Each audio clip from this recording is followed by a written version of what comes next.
Jolly here to explain everything. So DC released a new trailer, or rather the first trailer, from their new Batman movie, The Batman, starring Robert Pattinson. Now, I don't want you to think that I'm critical of the decision to cast Robert Pattinson as Batman. I love the decision to cast Robert Pattinson as Batman. I think he is perfect for the role, because I am not a simpleton who only thinks of him as Edward Cullen. Let's be real, he's done other things. Watch more movies. I'm kind of hoping that I can edit this video and release it before Looper releases their top 10 things you may have missed from the new Batman trailer 2020. Yeah, that's the year, 2020. But knowing them, they probably already had it in the works and are just slapping it right on the internet. Just slapping it, slapping it, slapping it, slapping it. I actually said slapping it like 4 or 5 times. But I want to make it clear that I did not steal any of the things I'm about to say from Looper, because I don't watch Looper videos. And this may have been posted before theirs. I don't know. I stole these from the YouTube comment section on the DC trailer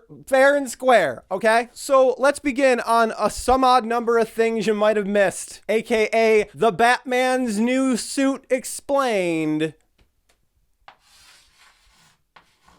Starting with Batman's goofy little motif on his chest, which, if you are a discerning viewer, you may have noticed kind of resembles a bat. That's because Batman is themed after a bat, which is an animal that flies at night by the power of flapping wings. And it's black and has these kind of wings. And the reason it's got wings that look like that is because the wings are actually its arms, as is the case with most non-insect life forms. And the points on its wings are, in fact, its fingers.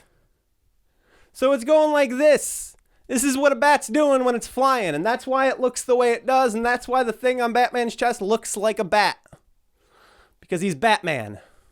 That was the meme answer that I stole from the comment section. The reality that I stole from Twitter is that the emblem looks really high-tech and goofy. It's got like these random little details, like a thing that sticks out here and then like a bolt thing there. And it's got like grooving, and it just doesn't seem like it makes sense. Like, why would you design it to look like this? My initial thought is that, okay, well, maybe this is some kind of embedded tech. Like maybe it's a batarang or like a bat drone, kind of like the way Spider-Man has the spider drone in his chest. But no, in fact, it turns out that it is the gun that killed Batman's parents.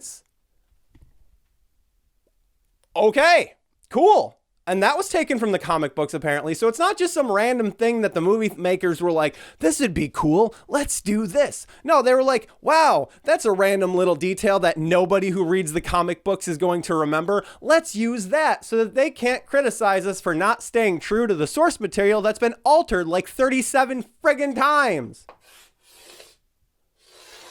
The next thing you might have noticed is that Batman's got like shoulder pads, like a linebacker or whatever, something sports, that is held together with the rest of it by like straps with rivets. This indicates that Batman's uniform is not one solid piece. It is not ballistic, bulletproof rubber with bat nipples.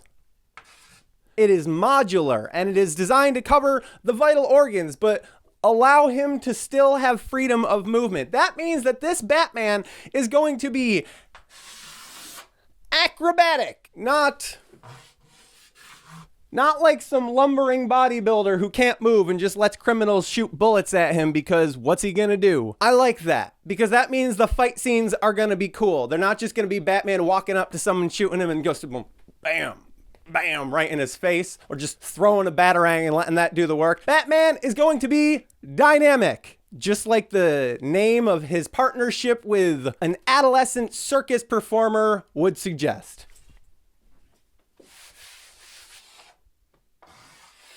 Okay, so the next detail I want to go into is the collar.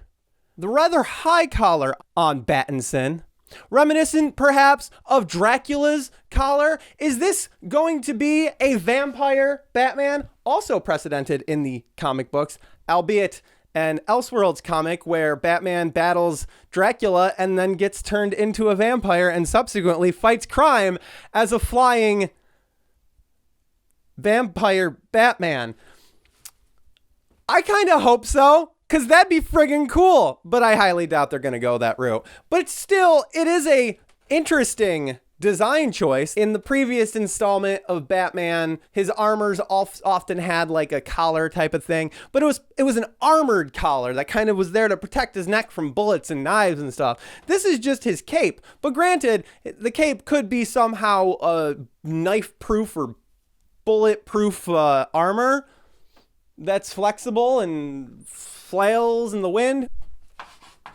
And his lips, they are supple, and his chin is shaved. He does not have stubble all over his face. This is a Batman that is all about the words and the lovin's and the, yeah.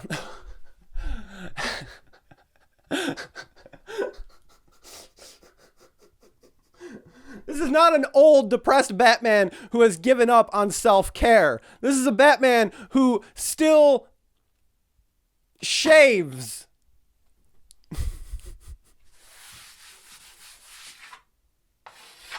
And lastly, where are his pants? We don't see his pants at all. We don't even see his lower abdomen at all in this trailer. Was this perhaps just an error or an oversight in the cinematography department that, oh, they're not going to care about his trousers. We're just going to show his chest and his neck and his head. That's all anybody cares about with Batman. Well, I'm here to tell you you're wrong. This was not an oversight. This was, in fact, a hidden message to the fans that this movie is not the next in a long line of Batman reboots. No, rather, The Batman is in fact a backdoor threequel to Magic Mike, and Bruce Wayne, aka Batman, is not actually Batman or Bruce Wayne, but rather a Batman-themed stripper named Bruce Wang. Yeah. Think about that. Thank you for watching. If this movie was educational, give it a like, give me a subscribe, do follows on the Instabird at Here's Jolly. Links will all be in the description below. And if you have an idea or a request for a video you'd like me to do or a topic you'd like me to explain, leave that in the comments down below. I don't know if I already said thank you for watching, but if I didn't, thank you for watching. And of course, don't die.